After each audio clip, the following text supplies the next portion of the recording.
Gareth Hughes. Mr Speaker, Tulofalawa, kia orana, Bulavanaka, kia ora, ngā mihi nui, kia koutou kia ora. I want to welcome our many parliamentary friends from the Pacific Islands who are watching this special debate in the House tonight. Right now in Morocco, 197 other nations, many of yours representative, have gathered to discuss our greatest shared threat, climate change, and I'd like to reflect on what it means for our home, the Pacific. The Pacific Islands are on the front line of climate change. The islands are seeing the impacts of climate change right now. They're experiencing more severe storms, droughts, rising seas, and facing the very real prospect of seeing whole nations being submerged. I remember visiting Kiribati a few years back and talking to people on this heavily populated, low-lying coral atoll, no more than about half a metre above sea level, talking to people about what they were doing because the seas were already rising over the beaches. They were using whatever they could, including rubbish and garbage, to try and build seawalls to keep out the waves which kept getting higher every year. It's something which has stuck in my mind powerfully since then. What can you say to someone, perhaps a child on that beach, when you know in their lifetime they may need to flee those rising seas and leave their homeland forever? How can I, as a New Zealand MP, say that my country knew about the science, knew about the threat, knew about the urgency, but still as emissions which contribute to climate change, that cause climate change, grew and its government's ambitions were to follow? All I can say to that child is I'm sorry. I believe in taking responsibility. I'm a citizen of New Zealand, and while I'm in opposition, this government represents me on the global stage, and its claims, its actions, its inactions reflect on me and all New Zealanders. On climate change, all I can say is I'm sorry. Sorry that New Zealand increased its emissions 19% above where we promised they'd be when we knew we had to reduce them. I'm doubly sorry that following this, the government's own projections are a doubling of our emissions, what they were in 1990. I apologise for the inaction of our leaders, that they've made an argument that New Zealand's just a small part of global emissions, so we don't really matter. Hell, you live in small countries. Imagine making that argument. Climate change will not give anyone a free ride. I'm sorry that New Zealand is the 5th highest polluters per person in the developed world. New Zealand, we did try and reduce emissions with a trading scheme, but I'm sorry that we knowingly traded in fraudulent carbon credits from Russia and Ukraine that didn't actually reduce the pollution we claimed. I'm sorry we then undermined the whole thing when we exempted our biggest source of pollution, agriculture, and subsidised them to give them a free ride. I apologise, and I'm horrified that we are often the bad guys at these international climate talks that are happening right now in Morocco, trying to disrupt and weaken global climate action. Just last night, we were singled out of amongst 197 countries for being an obstructionist at the talks.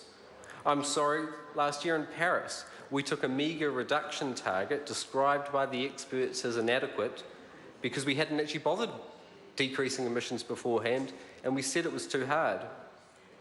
I'm also sorry at those historic talks we promised $200 million in climate aid for the Pacific, but it actually turned out to be a reduction on previous years, much like the chocolate ration from 1984. I'm talking about the book. At least we have 80% renewable electricity in New Zealand, right? That's more than most countries. But we forget, and I'm sorry, that that's less than we had in 1980, and it's less than we had in 1990. I'm remorseful that New Zealand announced this year our single biggest source of emissions and pollution, the Huntly Power Station, wouldn't close as was planned and will continue burning coal into the next decade. At least our Transport Minister announced electric vehicle policy 8 times for the same policy. But I'm sorry, his targets are less than his officials' own do-nothing scenario. I'm sorry we're subsidising trying to find oil deep off our coasts when we know we can't afford to burn it if we want to stop those rising seas. I'm regretful that this year my country opened up an area the size bigger than Spain for oil exploration off our coasts.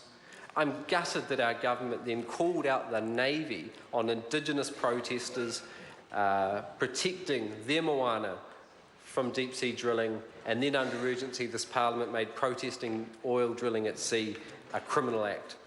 I'm sorry our minister sent the message fossil fuels were okay when they opened new polluting power stations, supported fracking, opened coal miners' offices. I'm sorry we did all that, but then signed a piece of paper at Paris and pretended we were doing our bit. To future generations and our friends from the Pacific, I'm sorry we haven't done what has been needed on climate change, but in fact done the exact reverse. Mr. Speaker, I think it's important to acknowledge and apologise because these aren't the values of New Zealanders and it goes against our history. These are actions by politicians, selfishly and myopically looking at the world. They take an approach to the climate negotiations as you would a trade deal, trying to maximise individual advantage, trying to get a better deal, not thinking on the global picture or your homes. This isn't New Zealand. We've been proud that we've always pulled our weight on the world stage. Imagine if we'd taken the same approach as we've taken on climate change to World War II. Imagine if New Zealand had argued against going nuclear free because it wouldn't matter, because we're so small. As a country, New Zealand has borne the impacts and the skin cancers of the ozone hole, despite us being amongst the least responsible on the planet. We, of anyone on Earth, should be more sympathetic to reducing our pollution, the 5th highest in the developed world, because of those impacts on people who are least responsible. Mr. Speaker, I believe the biggest challenge to tackling climate change is new President-elect Donald Trump.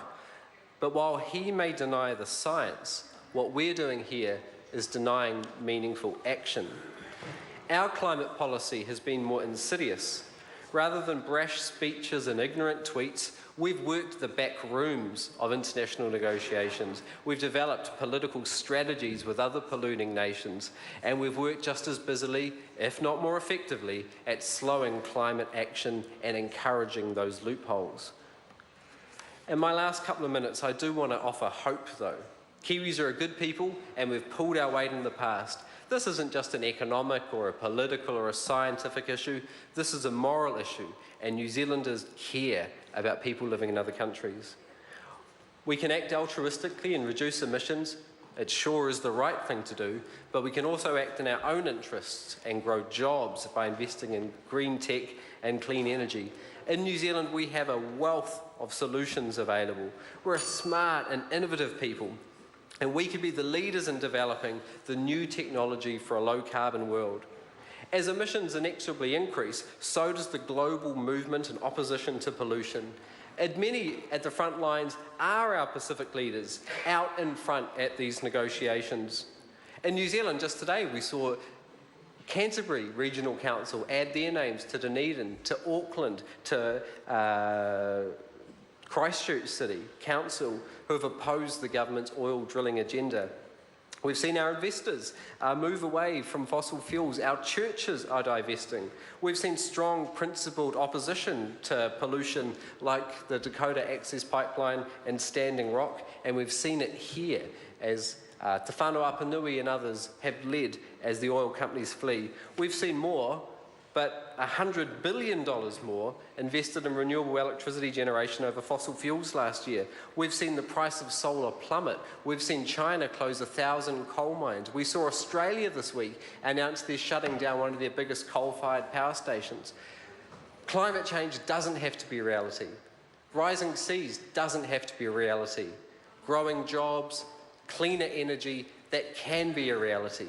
We can choose to invest in 100% renewable electricity. We can choose to to electrify our public transport fleets. We can choose to do the right thing. To future generations and Pacific leaders, I don't want to say sorry. I want to say, much like our most famous New Zealander once said, we knocked the bastard off. We can knock the climate change bastard off too.